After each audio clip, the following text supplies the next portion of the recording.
Hello everyone. Hope you all are having a great day. We welcome you back to the DMCC TDPI Acceleration Program. Today we have with us Yasaswy Sarma, co-founder of CR Square Finance. CR Square Finance is a highly secure milestone-based funding platform for Web3 startups. The topic for today's session is Raise Your First Angel Capital. I am sure that this session would surely help us understand the tools and techniques that would be required to raise our first investments from the angel investors. I would now like to invite Yasaswy to please take it forward from here. Thank you, Japneet. Thank you so much, and welcome to everyone. And basically, from my personally, out of my background, I've been a chartered accountant with 10 years of experience. I've been working with startups for over 10 years right now in consulting and helping them raise funds, and for last 10 years. And CR Square, our Guardian, basically our product, is something which we have come up over the last 2 years to help Web3 startups raise funds.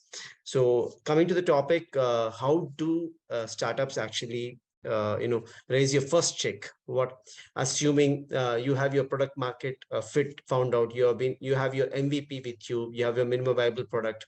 So you have already ventured into the startup round. Actually, now you seek to grow.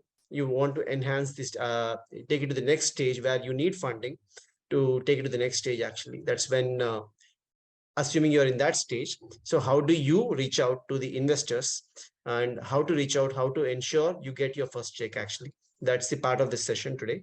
I would start my sharing my screen here.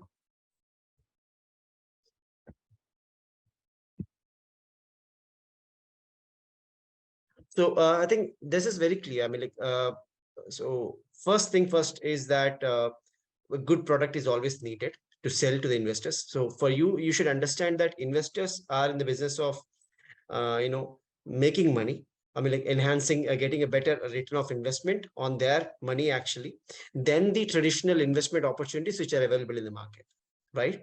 So obviously, if you go for any index funds, they or any bank deposits also, there's a fixed amount of return with a lower risk, but they are trying to willing to bet some amount of their money in order to get a heavy or higher returns than the average market rate of returns. Actually, that's the concept. So for them, basically, you should be a product, or you should be a startup, actually, which has the higher scalability. Your product should be highly scalable, where larger number of audience can actually use your product, which can generate a future revenue, and which has a potential to have generating higher returns, and which they get a share of the profits or exit, whatever maybe the exit strategy can be. So for this, assuming you have the product in place, you have developed the product, or you have an idea in stage right now, what is necessary before going to an investor is clear-cut planning. You should ensure that, first of all, what are you going to pitch to investor? What is your money needs? Actually, what is the requirements? What's your burn rate? I mean, like, how much are you going to spend in order to achieve your goals? So this planning is the most important stage. You have to spend some amount of time on this in order to be clear, not just on the financial aspect of it, on also the product growth aspect, and all the milestones aspect.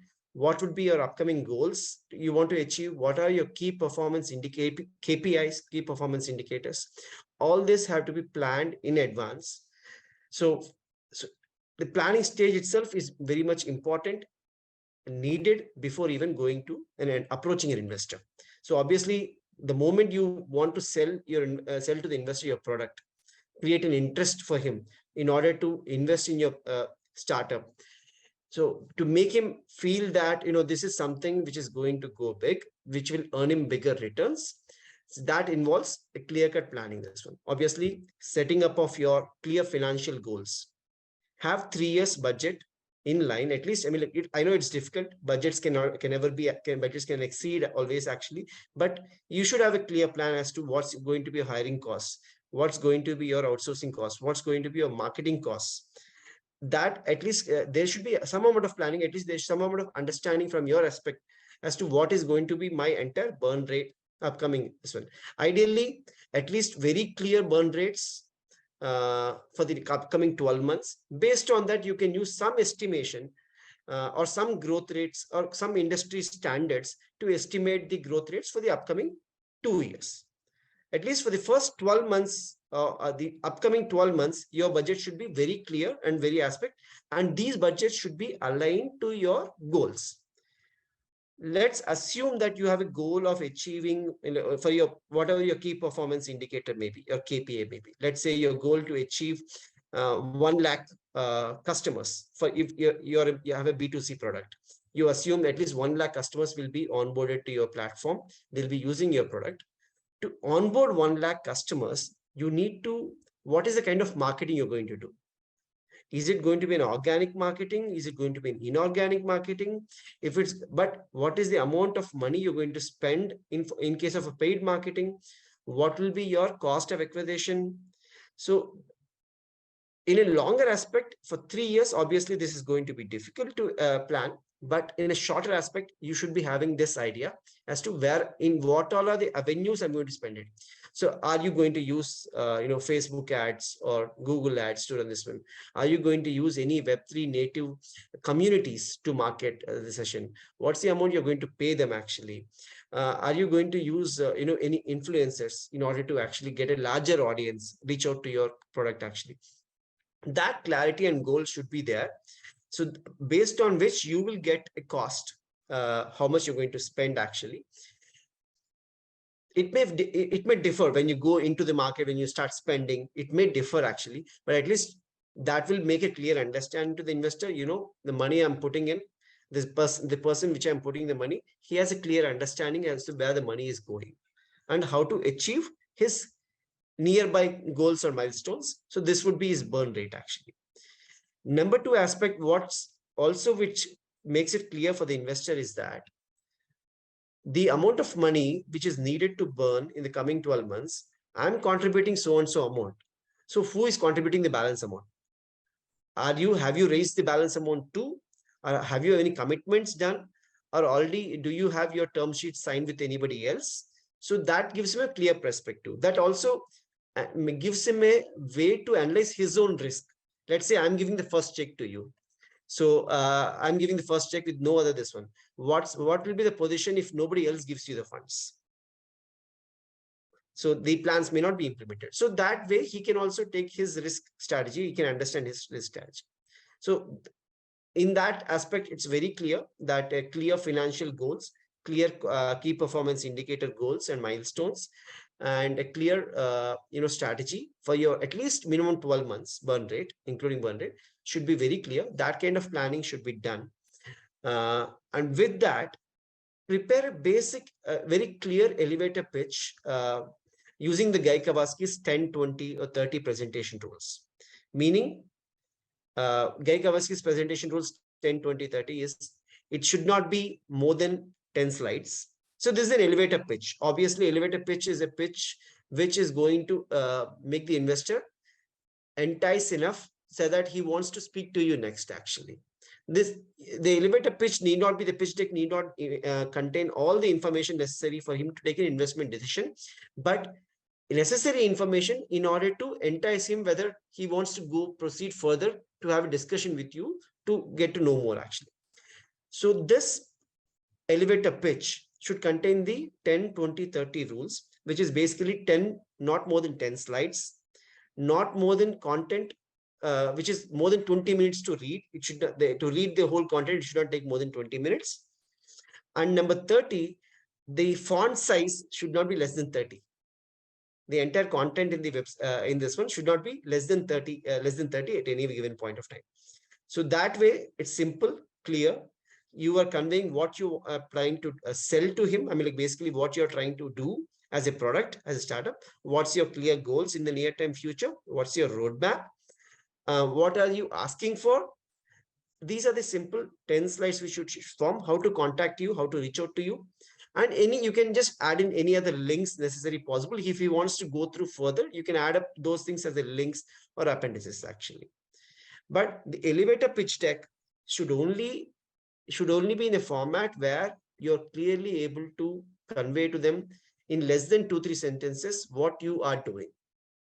For example, in case of Guardian, we are a fundraising platform for Web3 startups.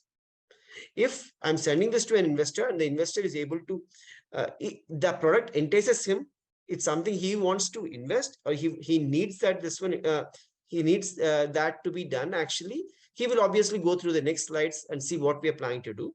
And if he needs more information, he will obviously come back to us and say that, hey, I like you, why don't we, let us have a call, or, personally, if you are in the local area, why don't we have a personally meetup actually.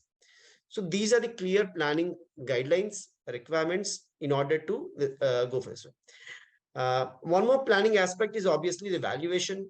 How do you ensure that you have the right valuation for an early stage startup, for a pre-seed startup where you're going to get your first check? Ideally, like you would have many experts in this session. You can always go to an expert to understand what's a Web3 startups valuation, my startups valuation. That is one way to go about it. The second way is to compare your competitors in the same space, and what was their pre-seed fundraise during that point of time, how much did they raise for, that comparison, and maybe compare that to the current times. What kind of market are you in? Are you in a market where the funding, in the current scenario, it's a funding winter, people are actually trying to safeguard their money? Or are you in a market where there is a bull market where everybody wants to put in their money? So that, in that way, you can always do an adjustment or get a base understanding as to how do you compare yourself with your competitors in that aspect. Let's say in your industry, you have 4 to 5 other players who have already raised pre-seed money, let's say at a valuation of 1 million, but in a bull market, and you are in a bear market right now, but where the fundings have reduced actually, you can always discount your price to a lesser value. You can discount yourself at a 25% discount. So valuation is just again a negotiating point. You are trying to bring in, the investor is trying to invest in you. He wants to get in at the lowest possible price for him, and he wants to get, his mindset is basically he wants to get a better price for the deal, and you want to get a better price for yourself, this one. So that's a negotiating point. It's only a factor where the negotiation starts. That's not the valuation, is not the deciding factor alone. So that can be the terminology, but always you can go to an experts in the industry, obviously incubators, accelerators, mentors, and advisors to get to know what's the proper valuation for your kind of startup and your industry or your sector, what you are in actually. So this is the planning stage before going to an investor and seeking audition. So the next question comes in, okay, fine. I've planned it. I have my elevator deck ready. I have my financial planning done. I have my milestones set. I have my KPIs done. All this is done right now. I know what to do, how much to raise and everything. I know my exact money I need in the coming 6 months or 12 months. So how do I reach out to investors? So that comes the next part. Sorry. So obviously, there are the easiest parts and there are the difficult parts actually.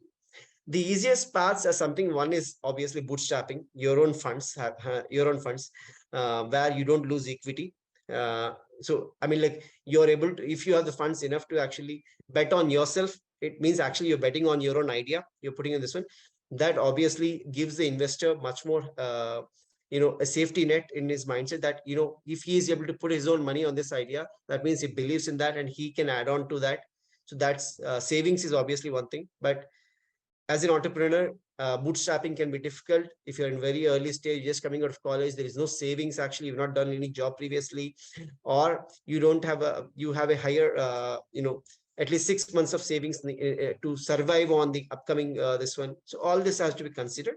So savings is obviously the easiest route, number one. Number two is friends and family. People who believe in you, people who have been with you for all this year, your relationships, this one, who can actually trust you, this one. But the factor is that friends and family doesn't understand your product. Maybe some of them who may be in your industry, but most of them, 99% of the friends and family, when they put in the money, they invest because they know you. They trust you. They know that you have the zeal to do something, and you may do that actually. But friends and family putting in money is not validation of the product by itself. Friends and family trust you actually. So here you have to be very clear. You also have to, in a way, you have to convey to the family, friends and family. So it's a slippery slope. wherein you want the money, but also you have to convey them the risks of putting in money in an equity, this one, because equity investment is one of the high risk investments in early stage startups, where the chances of getting an exit is very low. So they should be, at least that conveying should be important, because in the end of the day, even relationships are important, right? So assume they don't understand what they're putting in the money, they don't understand the risk of it, and in future, if they don't get an exit, your relationships are disturbed actually. So that's this one, because friends and family, they are putting the money in most of the cases because they believe in you. And the third path is obviously your network. So your network, where is your network actually? You would have worked there previously, your ex-bosses, your colleagues within the company we have worked in actually, your within your circle actually, people who are not your immediate close friends, but they have worked with you somewhere. They understand your capabilities, or they get to know about you from within this inner circle, close inner broad circle actually. And they comparatively understand the product, and they so the my net in the network actually, they don't just come in just because they believe in you, but because also they believe in the product. So this is this network part is the most crucial part, where you can actually raise funds. You can list down basically who are the people who are in my network, have the capability to make an investment. You should also understand that who are the people in my network, in my close network, uh, who have the capability to make an investment, who are from this industry, and who can actually also help me facilitate to make introductions or make my product grow stronger. So that is also an easier route of this one. So listing down those people and trying to approach. Of course, as a founder, you may always think, you may be hesitant in your mindset that what will these people think? What will if they reject me? What will these people think in case, when I ask for money actually? Because until now, you would have never asked them for money. You've not never dealt monetarily with them. So as a founder, if you believe in your product, if you believe that this is going to make it big, you should lose that hesitance completely. In fundraising, there should not be no hesitance at all. It's very clear in that aspect, completely no hesitance. So you can clearly convey that what is your exact goal, what are you looking from them. If you're looking out from them, this is the money, this is the introduction I need from you. I need this introduction to at least raise the funds. So how do you convey that? How do you softly convey that to them also is important. At least get them to a meeting. Maybe if you just directly ask for them money in message or this way, not possible. So try to fix up a meeting with them for some other reason. Try to convey them that I'm building a product, this is the case actually, and there's some need. I'm like, we are coming to the next stage. How do you convey them that so in all this, in both the cases, friends and family and network actually, you can't directly pitch to them as you pitch to any other angel investors. How do you set up a meeting with them? How do you convey to them? And how do you seek them? So that is a step-by-step process. It can't happen on day one. Day one, actually. Assume you have a friend who you have not talked to in the last 10 years, but he has the capability to invest. So this is a slippery slope, actually. So how do you reach out to them, actually? How do you ensure you convey to them? So these are the few things you have to learn. I mean, while you go, experience them actually while you go. Having a good LinkedIn profile will definitely help. Having posting about your product on your social media is good to this one, so that they will understand that you're doing something, you're building something. I mean, so you have to convey to the world or your near network that you're working on something actually. And when in that meeting, it is going to be much easier for you to convey, because they would have already seen on your social network that you are building something. And yeah, I mean, to reach to the point of where you ask for the money is going to be much more easier than just going for a blind spot where you have not, they don't even know what you're doing. Suddenly you, out of blind, you say that I'm not building this one actually. So that's going to be much more easier. So it's always better to project yourself in your personal social media, or even LinkedIn, or other social media, Instagram, other thing, as to what you're doing on day-to-day basis, or what you're building actually. It also helps in personal branding, and also helps in the near network to convey, because you may never know what kind of contacts, what kind of referrals you're going to get from your near network. That's always helpful actually. So it's complete. It can come out complete out of the blue actually. So some of your co-friend may be working with somebody else actually, who is actually a big angel investor, or maybe an investment analyst in some bigger firm actually. So he can just out of the blue go and refer, hey, why don't you actually reach out to him? I'll make you a connect action. So that's the most important part, which can help you break the barrier. And coming to the difficult part of actually finding out angel investor, assuming all these routes have not worked, you have tried as much as possible actually, and still it doesn't work out. The difficult parts, referrals, obviously, referrals from networking events, referrals from accelerators, referrals from incubators, referrals from your close network circles actually, because nobody in the investment world would suddenly believe someone who is coming out of the blue and asking them for money. If it comes from, if you know Japanese, the Japanese knows some investor, personal investor, or maybe TD5 and DMCC is actually your incubator teams, DMCC or TD5 actually incubator, and they know a bunch of investors, and they refer to a specific investor, why don't you look at this product?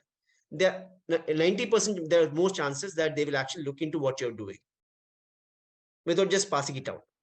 They will spend some time, that 10-15 minutes, to go through what they're doing. And then if interested enough, they'll obviously come back to Japanese or any of the person who has referred and say that, why don't you connect me with Mitesh or Jordan or any of one of you actually. So referrals is obviously the best point of, if you don't have your own network, if you don't have the capability to raise funds from within your friends and families or your savings actually, the next close point is referrals. And next, if referrals also doesn't work out, then comes cold calling. Cold calling is the most difficult, tedious task, where your product should be the ultimate. I mean, like, your product should be like God actually here, that it should work out. So all these investors are going to get hundreds of mails on a monthly basis or more than that, asking them for money. Whoever is listed themselves as investor on LinkedIn or any other social media is automatically tagged and put into all the platforms possible. And he may be getting on a daily basis hundreds of this messages. Assume, even just like, for example, all the cold callings you get from any of the persons who are trying to selling you banking services or anything. Just like that, these investors are going to get hundreds of messages, mails, or even calls or messages actually, which is trying to get into their DMs possible, trying to sell them a product or this one to get an investment. So here the product makes a difference.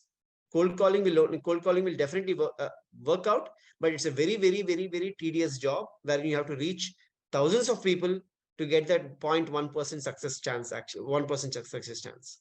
So that makes how good is your presentation you're trying to present to them, and how good is your elevator pitch, which they can understand your product in just 2-3 sentences, and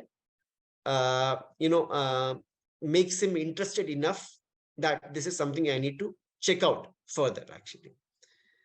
And this completely differs from a market to market size.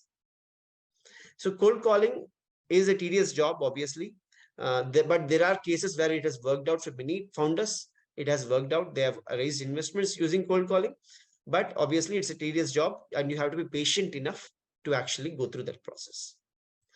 And next, one more way of doing this is online methodologies. There are various platforms which actually helps you find investors, sets out pitching sessions for you, identifies products, sets out pitching sessions, connect you with investors. But most of these platforms are paid, or you need to have this one, some kind of way systems in this one. And each platform is specific in its own way. Not every platform is fit for your product. You have to understand what platform fits exactly for your product, and then what's your success rate. Do your thorough research, and then you can actually use the platform also as one of the methodology to reach out to the potential investors. So these are the various paths, this one. And obviously the next stage comes in is assume you got this second meeting right now. So the elevator pitch is actually, somebody liked it. They have asked, this is the case wherein they have come to you for a personal call or an online meet, or even a physical meetup. Actually, you got a chance to do that. What are the key things here are going to make sure that the investor is actually ready to put money on you. Actually, this is a chance where you got. I mean, like this happens. 10 out of 1 out of 10 investors have actually tried to meet out with you and want to see what you're building and exactly what stage are you in. This one here, you have to be very precise and clear. Obviously, in your very precise and clear what you're going to do. What's your upcoming goals? What's your milestones? And the most biggest factor it helps in this meeting, in this first meeting with the investor, personal meeting with the investor, is a solid demo of your product or service. If you have got a solid demo of your product or service and which he likes personally, there is a chance that it increases the chance of investment by nearly 50%. And if he likes it, because he has come to you right now, set up the meeting that because he is interested in what you're building. And now you have shown him what you are building actually. And if he likes that, there is a higher chance that he's going to invest in you. Next, yes, now he is interested. He has confirmed the deal. Now comes the part of actually getting the money into your bank account.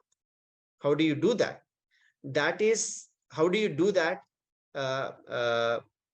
Is clearly a follow-up game with a bit of patience, which doesn't involve show you you're desperate enough. It should not show your desperation for the money, but you should not be in an arrogant position, but maintaining that decorum in between and following up with that patience levels. So how do you follow up? Now somebody has confirmed, and how do you follow up actually?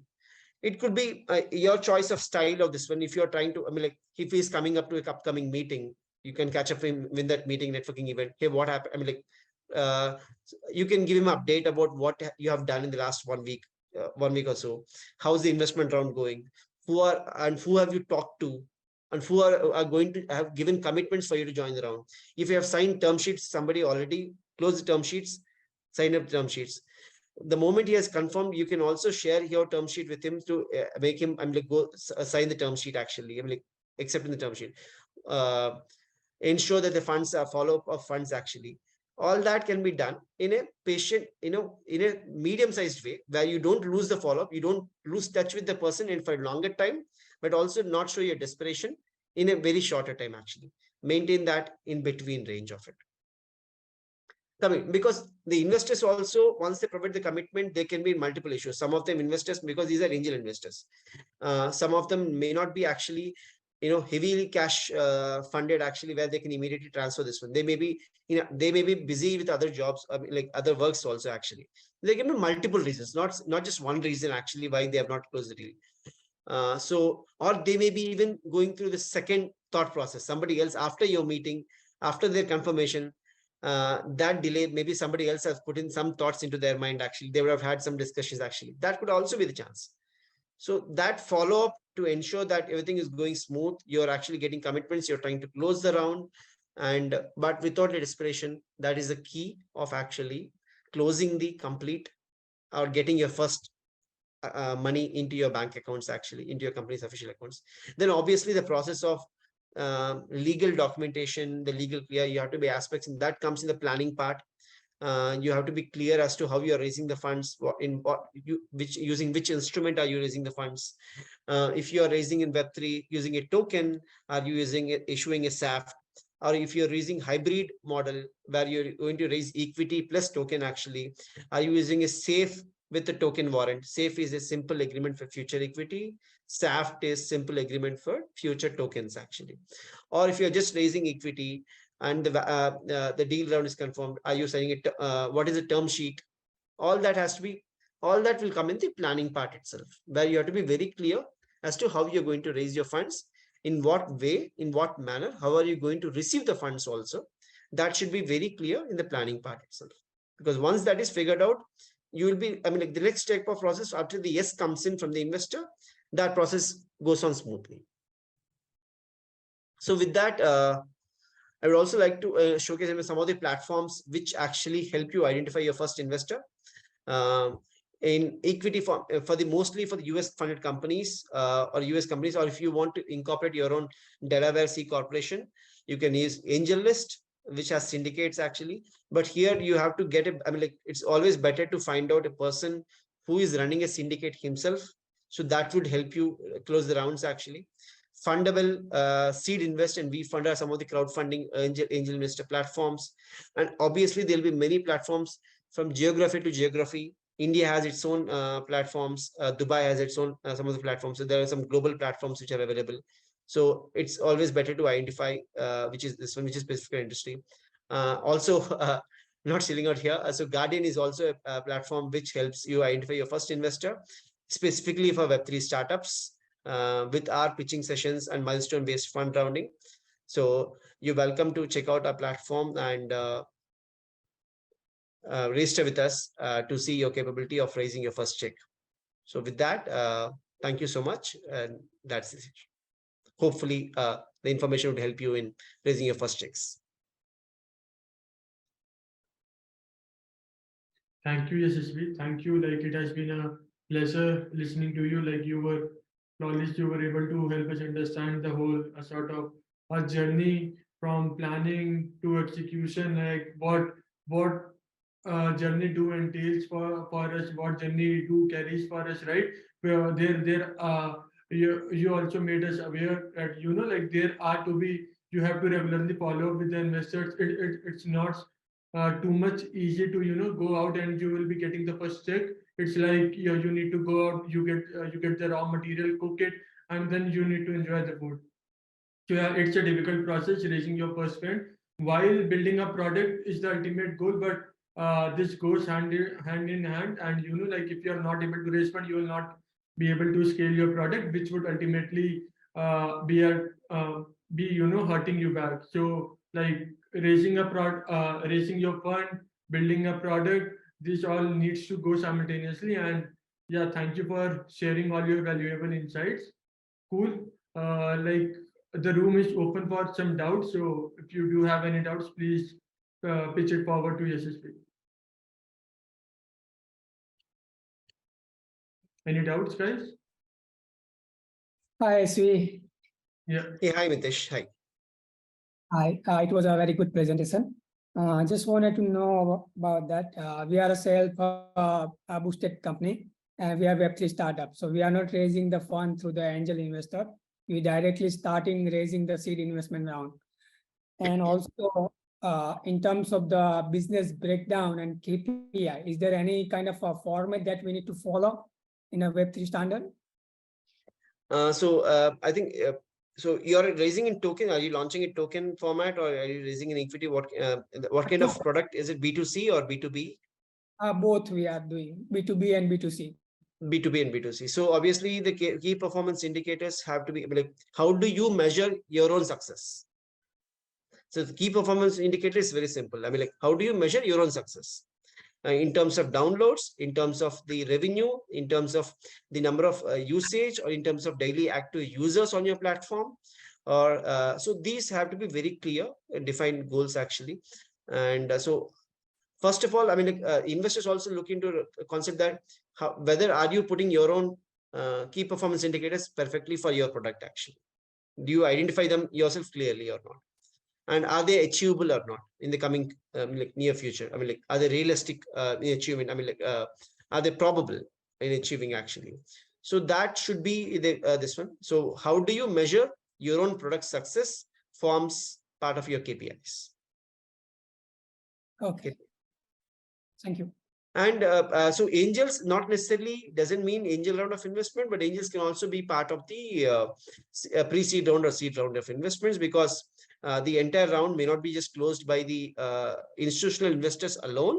Even angels or high net worth individuals who are actually interested in your product, they can join the round. So, and also, can we use your Guardian platform to raise the seed investment round? Yes, we can definitely support you and make the necessary introductions. Sure, definitely. We'll keep in touch and we'll find out the. Definitely. Thank you. Thank you very much. Any other question, guys? Yeah, just a couple of questions. Thank you so much for extremely useful information. Yeah, it was a pleasure to hear everything you just went through. Actually, from your perspective, we are just a team with an idea and early stage. We have early stage startup. So, from your opinion, is it possible to come to the investors, to come out to investors and ask some funds, some angel funds in this stage, or it depends yeah. right now. See, in the bull market, actually, people who getting funded for Web3 startups on just an idea basis, on just a white paper basis. In this market, frankly to speak, that is a bit, I mean, like that has reduced drastically because there's so much see, when you are actually trying to raise funds, assume that there is also competition. There are also 5 other startups, 10 other startups who are also raising funds actually. Some of them would have already have a bit of traction. Some of them would have already built a product. But it obviously depends from case to case scenario, right? In case if you are building a complicated product, a complicated infrastructure product, which needs lots of investment beforehand, that is the kind of industry. That's this one. The investors, obviously, if you're reaching out to the right investors, they will know that this thing requires money to build actually. So there they will obviously look at what is the founder's capability. If you have already built the product, the founder's capability will add to a factor, but also the product itself will actually showcase to demonstrate the capability. But at an idea stage, it is the founder completely depends on the founder's capability. Okay. Whether the founder himself has a domain experience, whether there's a product market fit, and whether he has a previous experience which showcases that they can actually make sure this happens. So the entire responsibility falls on the founders at an idea stage. So they're only people who believe in you. So mostly this happens within your close network or within this referral network to say actually, because that's where they can actually understand you and rely on you and try to put in the money. And if a completely third party is coming in without knowing who the founder is, he may only come in based on the referral of some other investors in the round. But he's not going to come out of the blue. Okay. Yeah, understandable. Thank you. Thank you. Any other question, guys? I got one more question. Yes, as a startup and some investors are ready to invest in our project. So what is the best practice to receive the safe fund? What kind of wallet which we can offer them, or how we can proceed those things? Okay, so it depends on the kind of investment, what stage it is in actually. Typically, if it's an angel investor, he normally transfers the funds to this one.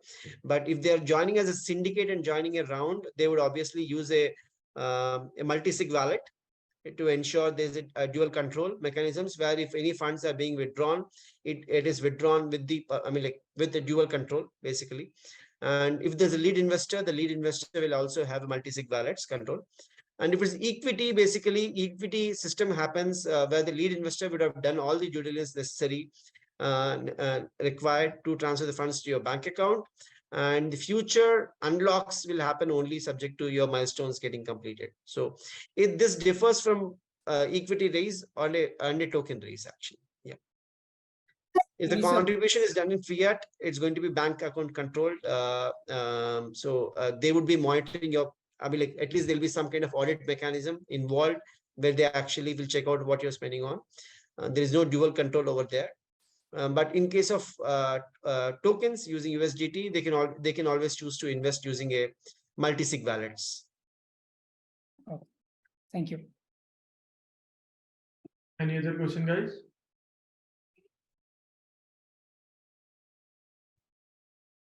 I think no. Thank you, Yasaswy. Like, it was a great presentation. Thank you for taking out the time and helping us understand the nitty-gritties of how we should start our investor reach out journey or our fundraise journey for a product. It was a great presentation. So thank you. Thank you, guys. I think I missed out just one point actually, just missed out this one. So it's always better to have a CRM, whether you're using a simple Excel sheet or any other CRMs available in the market. Fundraising is actually a full-time this one. How you actually pursue to get your first customer. It also, you should have a clear-cut CRM and a clear-cut for the follow-up mechanism, which I mentioned you. it's better. It will be augmented using a CRM actually.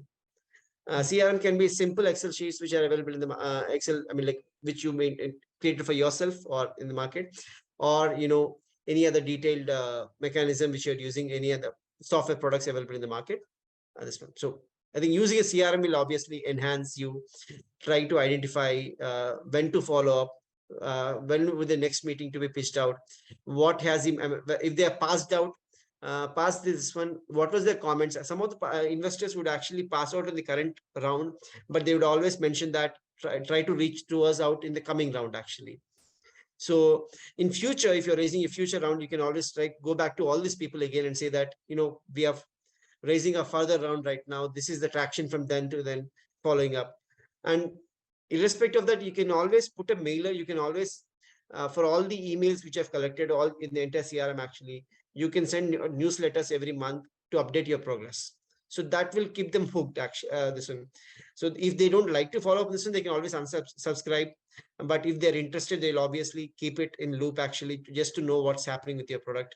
Maybe when a time comes for the future round, they may join even the future round actually. So that's the additional point. Also to add to it, like always try to add the personal flavor while you are reaching out, while you are following up. For example, you are going through your LinkedIn scroll and you found that this particular investor has done a deal in some startup way. Then you can congratulate him, you can try to connect with him, and then you can provide the details and follow up with your then share your particular information. First try to establish the connect, and then try to sell or bring the main point to the talks. Okay, thank you. Cool. Thank you guys. Let's meet tomorrow again. Hope it was a great presentation by Yasaswy, and you were able to learn from its experience of more than 10 years. Thank you.